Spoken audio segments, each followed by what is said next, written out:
Hello everyone and welcome to another video. Now what happens when you type gaming graphics card into Amazon and buy the cheapest thing that pops up? Well, we're about to find out. I ordered this at about 10 PM and it arrived by 10 AM, so I can't fault the service, especially as I paid just 20 something pounds for it. At this price I'm not expecting anything fancy, but let's get it out of the packaging. My initial assumption, backed up by the text under where it says 4K and 3.0 bus interface, is that this is just a generic box that you get with any model.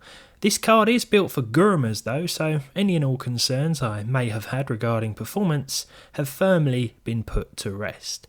The brand itself, Obeya, isn't one I've heard of before, but they do have a website with other cards and hardware listed for sale. I'm not sure whether or not their sales extend beyond China or whether the Amazon seller is part of Obeya or just an independent company importing the cards for sale here in the UK. If you do know more about this brand, then please let me know.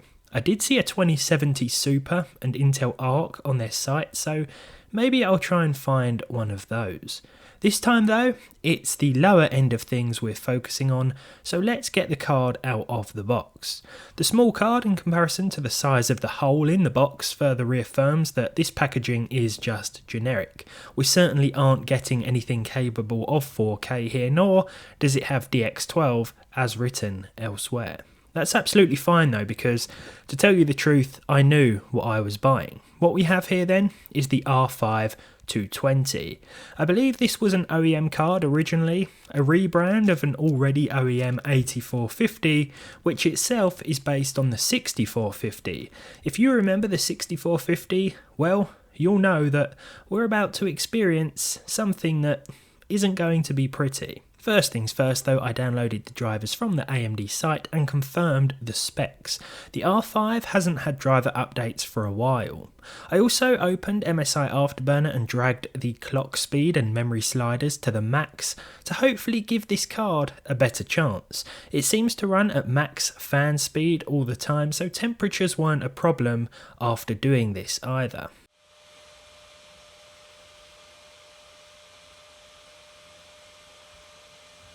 But what can the R5 220 do?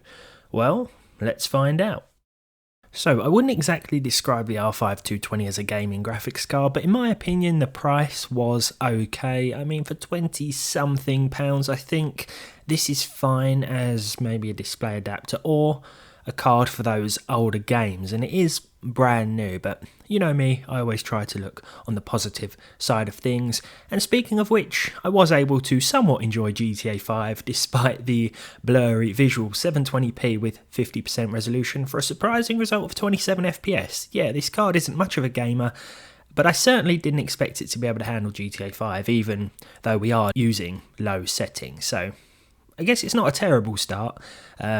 But your eyes may be in some distress when you've finished playing, due to the 4 pixels on screen. I then tried Come Deliverance. Now back when this came out in 2018, it had an ultra high graphics mode that specifically stated it was reserved for future hardware. It was just that demanding on your system. Here, the R5 220 was able to run at full 80p for an average of 12 FPS. The 1% low was 10 and the 0.1% low was 8, so it was quite a consistent result, just consistently bad I guess.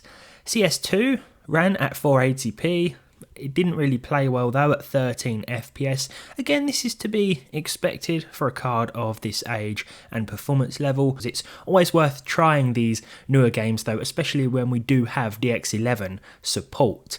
I also tried The Witcher 3, and as you can see 1024 by 768 with the lowest settings got us 5 FPS with a 1% low of 3 and a 0.1% low of 3. This game does have a DX12 update, a next gen update of course, but we can't make use of any of those features. My expectations were set too high for this one. I was hoping for at least 10 FPS, but no dice. Now, as I mentioned before, this is best suited to older games, and it can even play some of those older and more intensive games like Metro 2033 Redux, the graphically enhanced version of the original game. This actually averaged over 50 frames per second at 800 by 600 with the lowest settings. The resolution certainly isn't ideal, but this was still quite a surprising result given the circumstances. This frame rate will drop to the high 20s, low 30s in those more intensive scenes like what you're seeing on screen here, but 52 was the overall average when we take into account both indoor and outdoor areas. Half-Life 2 Lost Coast is a game where this card is right at home. I believe Lost Coast was a sort of technical demo, an addition to the original game that showcased new lighting and graphical features. It may run a little worse than the original Half-Life 2 because of this, but at 720p with the highest settings we saw 42 FPS with pretty consistent percentile lows. So if you're buying a low-end card like this, you want it as a display adapter or just as something to stick in an old Optiplex, it's going to be fine for that, and you can get away with playing some older titles too. One of my favourites, Mafia II, up next, 640 by 480. We had to make this sacrifice in order to maintain at least 30 FPS most of the time with the lowest settings.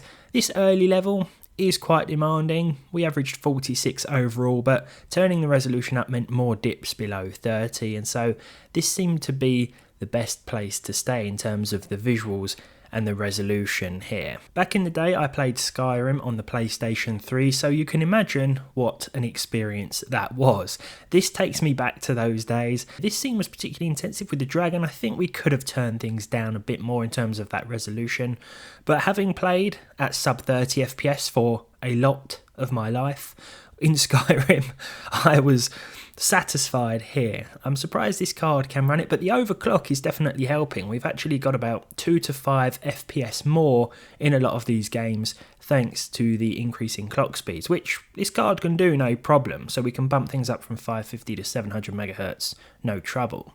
Finally, I tried Fortnite. This was perhaps the most surprising result of the day. Even though we had to sacrifice quite a lot, I didn't anticipate this one running at all. At 720p with 30% resolution scale, the R5220, essentially a glorified display adapter, can run the game. When we take into account the performance in those indoor and outdoor areas combined, this is the average we end up with, 62, though there will be some dips and drops here and there, as you can imagine. I've definitely had worse experiences in Fortnite.